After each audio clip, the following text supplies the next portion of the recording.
এবার নবীজি গিয়ে বললেন যে তুমি কি দেখো? সেই ছেলেটা বলছে আমি আরশ দেখি। আরশ, আরশ বোঝেন? সিংহাসন। কোথায় তোমার আরশ? সেই ছেলে বলছে পানির উপরে। কোথায়? পানির উপরে। নবীজি বলছেন তুমি তো তাহলে শয়তানকে দেখো। নবীজি বলছেন তুমি কি বিশ্বাস করো যে আমি শেষ নবী? সেই ছেলে বলছে আপনি কি বিশ্বাস করেন যে আমি নবী? কি বুঝতে পারছেন কথা আমার? নবীজি বলছেন তুমি কি বিশ্বাস করো যে আমি শেষ নবী? সেই ছেলে বলছে আপনি কি বিশ্বাস করেন যে আমি নবী? উমর রাদিয়াল্লাহু আনহু তরোয়ালের খাপ খোলা সারা। তিনি বললেন যে ইয়া রাসূলুল্লাহ অনুমতি দেন, এর গর্দানটাকে নামাই দিই, বেয়াদব, আপনার সাথে বেয়াদবি করছে। তখন নবী সাল্লাল্লাহু আলাইহি ওয়াসাল্লাম বললেন দাহু ইয়া উমর, তাকে ছেড়ে দাও। যদি সে সত্যিকার অর্থেই দাজ্জাল হয়ে থাকে, তুমি ওমর তাকে হত্যা করতে পারবে না। কেন? কেন হত্যা করতে পারবেন না? কারণ দাজ্জালের নিহত হওয়া লেখা আছে ঈসা আলাইহিস সালামের হাতে। কার হাতে? ঈসা আলাইহিস সালাম যখন আসবেন, এই প্যালেস্টাইনের বাবে লুদ নামক জায়গায় দাজ্জালকে মারা হবে। ঠিক আছে কথা? তাহলে ওমর তুমি তাকে হত্যা করতে পারবে না। আর যদি সে দাজ্জাল না হয়ে থাকে, নিরপরাধ মানুষকে হত্যা করে কোনো লাভ নাই। এখানে চান্স নেওয়া হলো 50-50। এক হাদিস আপনি দেখছেন নবীজি বলছেন নূহ আলাইহিস সালাম তার কওমকে দাজ্জাল সম্পর্কে সতর্ক করেছেন। এক হাদিসে নবীজি বলছেন সে বের হলে 40 দিন বিশ্ব শাসন করবে। প্রথম দিন 1 বছর, দ্বিতীয় দিন 1 মাস, তৃতীয় দিন 1 সপ্তাহ, বাকি দিন আমাদের মতো। আরেক হাদিসে নবীজি বলছেন তামিমদারি দেখে এসেছে তাকে কোথায়? দ্বীপে বন্দী অবস্থায়, সে ছাড়া পাবে অচিরেই।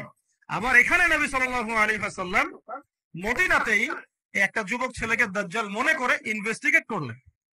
আপনার কাছে কি সাবজেক্টটা সহজ মনে হচ্ছে না কঠিন? খুব সহজ কি না কঠিন? চিন্তা করতে হবে কি হবে না? এতই জটিল একটা ক্যারেক্টার। শুধু তাই না, নবীজি আরো বলছেন সে যখন বের হবে, 4টা জায়গার কথা পাওয়া যাচ্ছে হাদিসে। 4টা জায়গা কোত্থেকে বের হবে। এখানে কিন্তু নবীজি মদিনাতে তাকে খুঁজলেন, ইনভেস্টিগেট করলেন। আবার আরেকটা হাদিসে নবীজি বলেছেন সে যখন বের হবে শেষ জামানায়, তখন মক্কায় ঢুকতে পারবে না, মদিনায় ঢুকতে পারবে না। আপনারা হাদিসটা জানেন না? আলেমরা তো জানেন। মক্কাতেও ঢুকতে পারবে না, মদিনাতেও ঢুকতে পারবে না। খোলা তরোয়াল নিয়ে ফেরেশতারা দাঁড়িয়ে থাকবেন। আবার সেই নবী মুহাম্মদ সাল্লাল্লাহু আলাইহি ওয়াসাল্লাম মদিনাতে এই ছেলেটাকে দাজ্জাল ভাবছেন, ইনভেস্টিগেট করছেন। তার মানে তারা সতর্ক ছিলেন। এই ছেলের নাম ছিল ইবনে সাইয়্যিদ। কি নাম? ইবনে সাইয়্যিদ, নাম মনে রাখবেন। এও একটা বিস্ময়কর ক্যারেক্টার। আবার সেই নবী সাল্লাল্লাহু আলাইহি ওয়াসাল্লাম বলেছেন শেষ জামানাতে দাজ্জাল বের হবে খোরাসান থেকে। কোন জায়গা? খোরাসান। খোরাসান বলতে কোন জায়গা?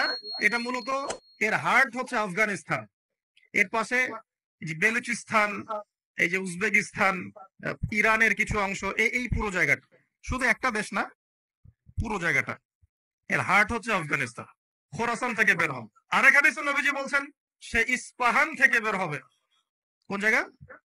ইস্পাহান এখন ইরানে। এখন ইরানে ভৌগোলিক বিষয় যখন তখন চেঞ্জ হয়ে যায়, হয় কি না? আগে কি ইরাক ইরান এরকম পার্ট ছিল? আগে কি এভাবে এই 52টা দেশের ভাগ ছিল? লেবানন, জর্ডান, সৌদি আরব, ইরাক ইরান এরকম ভাগ ছিল না? এক অঞ্চল ছিল শাম, একটা হেজাজ, একটা নাজদ, এরকম আর কি ভাগ ছিল। তো এটা চেঞ্জ হয়। ওই হাদিসে আসছে ইস্পাহান থেকে একটাতে, আরেকটাতে আসছে ইরাক এবং শাম। ইরাক এবং শাম। শাম বলতে বোঝাচ্ছি এই পুরো প্যালেস্টাইন, লেবানন, জর্ডান, পুরো অঞ্চলটাই শাম। আর ইরাক তো আপনারা জানেন। ইরাক এবং শামের মাঝখানের একটা রাস্তা থেকে বের হবে। 3টা জায়গা। আরেকটা 4 নাম্বার খাল্লা। খাল্লা নামে একটা জায়গা থেকে সে বের হবে। আর এই খাল্লা আপনি গুগলে সার্চ দিয়ে পাবেন না।